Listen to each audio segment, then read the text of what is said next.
Hi, welcome to How to D&D. My name is Fred Weller and today I want to talk about the hide action in combat.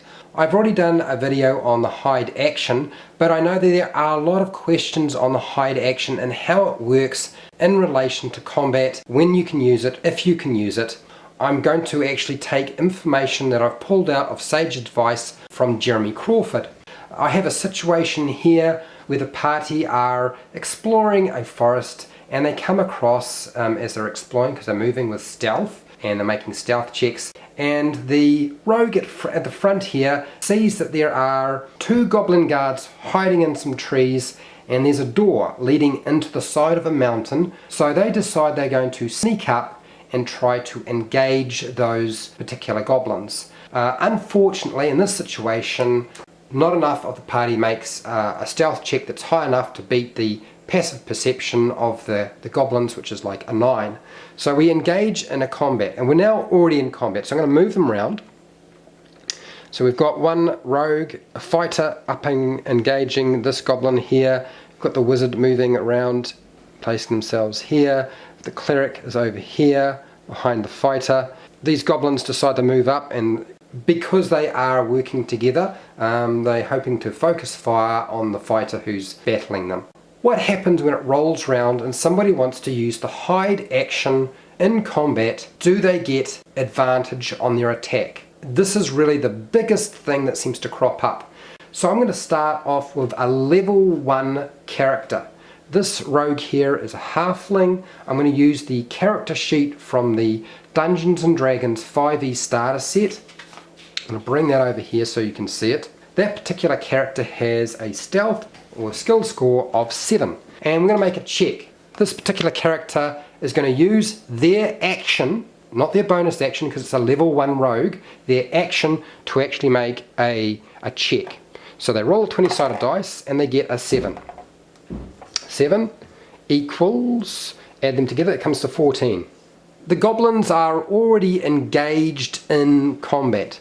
The rogue has already expended their action. They can't do anything with their bonus action because they've got nothing they can do with a bonus action at level 1, and so they sort of stay in the trees hoping that next turn when it rolls round they're going to get advantage on their attack when they make their attack against one of those goblins, which would make sense because if you can't see the attack you're supposed to get advantage, as the unseen attacker rules indicate in the player's handbook. So I'm taking most of this information from page 177 of the player's handbook, but also from other sections within the combat rules in the player's handbook. The fight continues, the goblins are still there, they're occupied. Now if they're occupied and distracted, I would not actually make a perception check to actually detect where the rogue is. They probably already know that the rogue is there, particularly if the rogue was out in the open and then moved into cover on their turn. I wouldn't use a passive check normally, but you could as the Dungeon Master if you felt it was appropriate.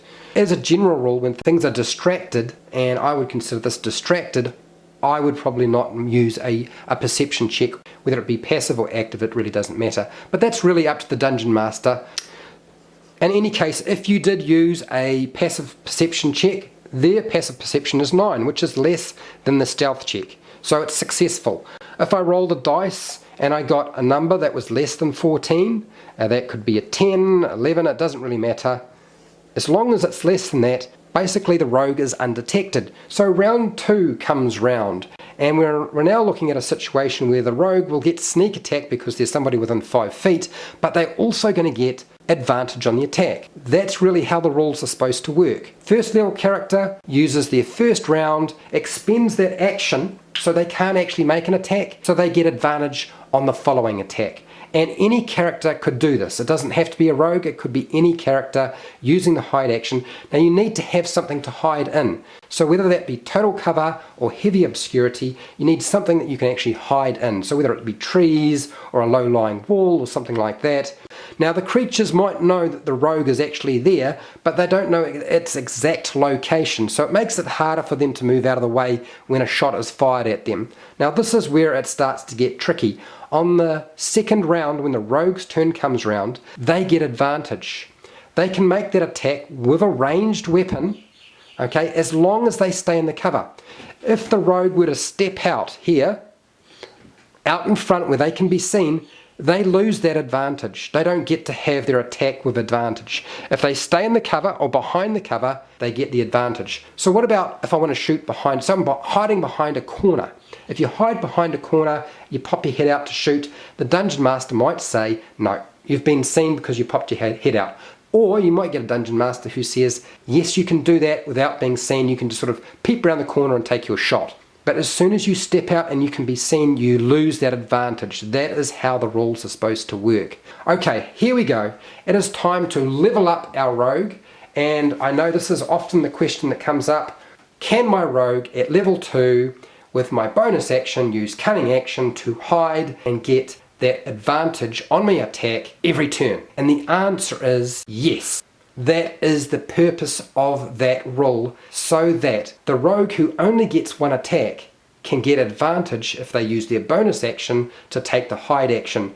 But if you're in the middle of a room and there's nothing to hide behind, you can't do it. If you have trees you can hide in, great, you can. You still have to make a stealth check, and it might be still opposed by a perception check that's active or a passive check, or there might not be anything to oppose it because the Dungeon Master decides they're too distracted and they fail the check. So that means that basically the rogue or the character taking the hide action is going to get that attack with advantage no matter what. Now, I know a whole lot of people are going to get upset when I do this video and say that is overpowered.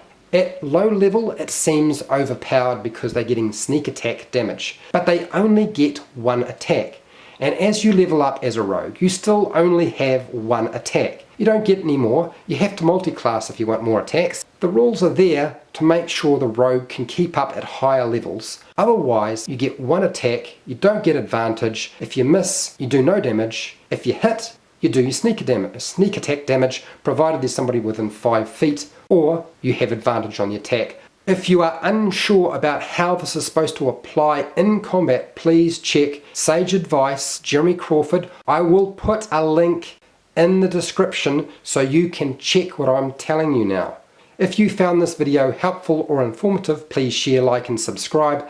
Make a comment below if you have any questions about the hide action in combat and whether you can get advantage by taking the hide action, which you can. Until next time, keep rolling those 20s.